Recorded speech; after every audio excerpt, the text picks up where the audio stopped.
Okay, we go to the loading. So, hindi man basta-basta magkarga na. So, kailangan yung preparation. So, kasama na siyempre doon yung inspection.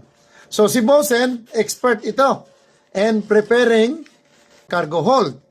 Kasi siya man ang, anong tawag doon sa Espanyol? Kapatas. Foreman. Pag sa mga construction. Pag sa barko, Bosen. Inspection and preparing cargo spaces. Unang-una, mga sir, Bosen, yung belt wheel and strainer plate. Kailangan ay, if we need to put burlap, depending on the type of cargo or yung sizes niya. Yeah? Pag ang kargada mo ay arena. Sa iba, yung pang-takip nila doon sa strainer plate ay parang foam. No. Yung pag nagkarga ka naman na-experience ko, nagkarga kaming petroleum coal, ang pinagburlap namin yung parang sako. Noong panahon sa probinsya, yung sako na malalaki na lalagyan ng mga kopra. Parang ganon.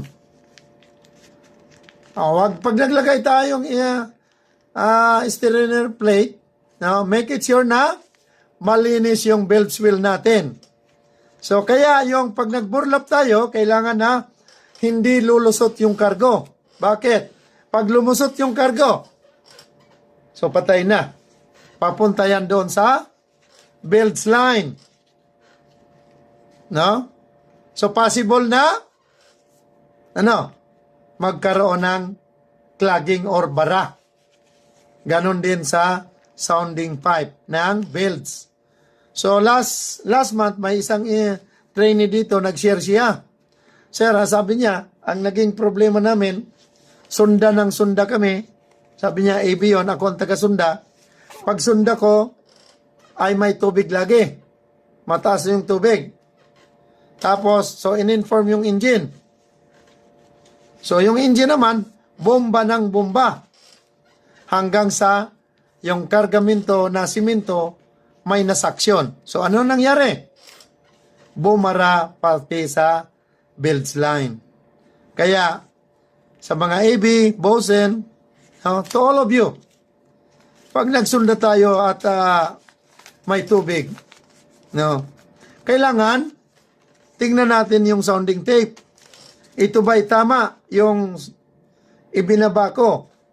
Tama ba yung na siya ay nag-touch na doon sa pinakang baba, doon sa lines ng belts wheel? Kasi pag hindi, tingnan mo ano ba yung height ng sounding pipe from the belts wheel. O pag medyo maiksi, so suspected na barado yung iyong sounding pipe. Okay, so yun. I-prepare natin yan.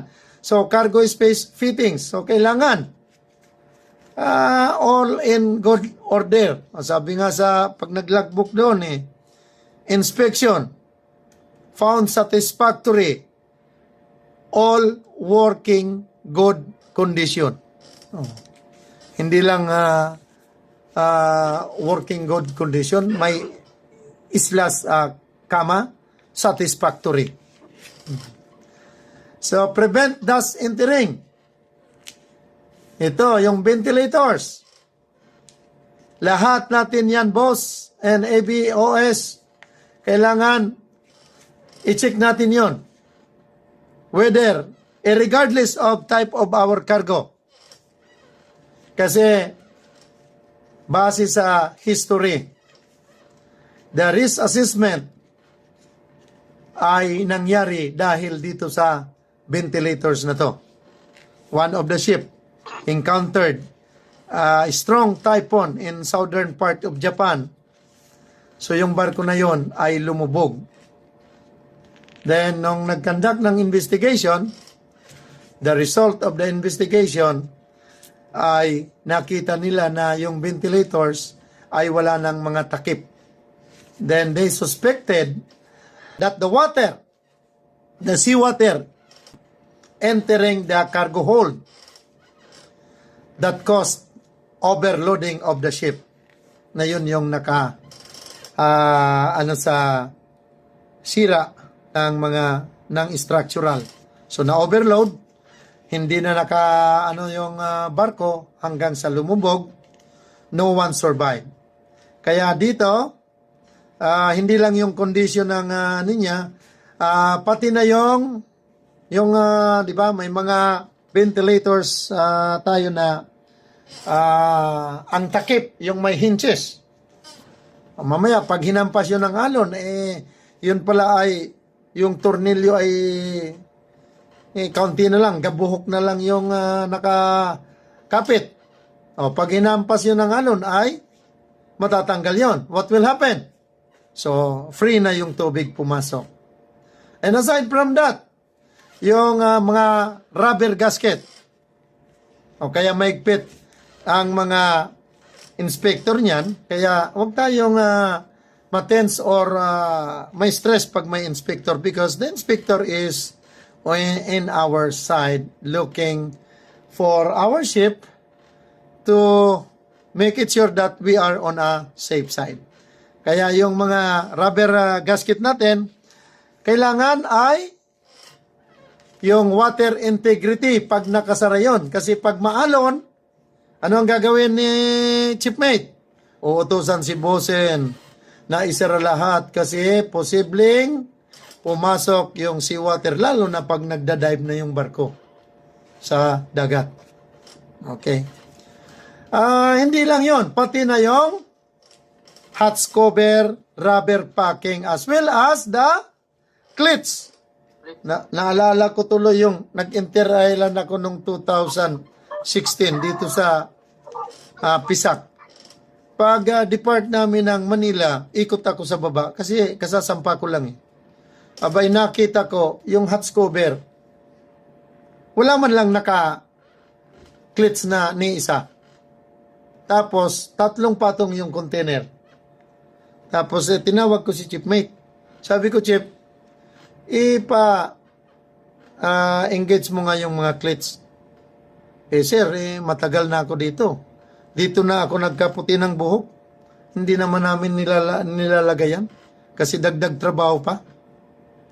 Sabi ko, umpisaan mo na ngayon na i-recondition. Kasi frozen na . Hanggang sabi ko, ako ang kapitan, kailangan ilagay natin yung mga clits. Kasi sabi ko, pag tumagilid, inalon tayo, may bigat yung container, so aawang yon. So possible na pumasok yung tubig. And aside from that, pag tumagilid, posibleng malaglag yung container. Kasi doon man nakalasing yung lasing bar sa hatch cover. Hindi man doon sa cross passage. So yon ang doon. So make it sure yung hatch cover lip, yung bar compression, kung mayroon man, is in good condition. Make it sure that you conduct pressure test that the water will not penetrate to the cargo hold. Kasi delikado yun, sir. Pag makapag-penetrate, lalo na pag ang cargo natin, kung kaunti lang ang tubig na pumasok, lalo na pag ang kargamento natin ay belongs to Group A na nagle-liquefy. Kasi nga doon ang sabi, if the moisture content is higher than transportable moisture limit, do not accept the cargo because chances to liquefy the cargo ay napakalaki. And pag nag-liquefy, magre-reduce ang stability mo and maybe your ship will list on either side. Hindi na makabalik and even the ship will capsize. It's almost 10:36, so let's have a coffee break. Break muna tayo, sir. Thank you, sir. Thank you. Okay, 20 minutes na break time. Yes, sir. Break time. Okay, thank you.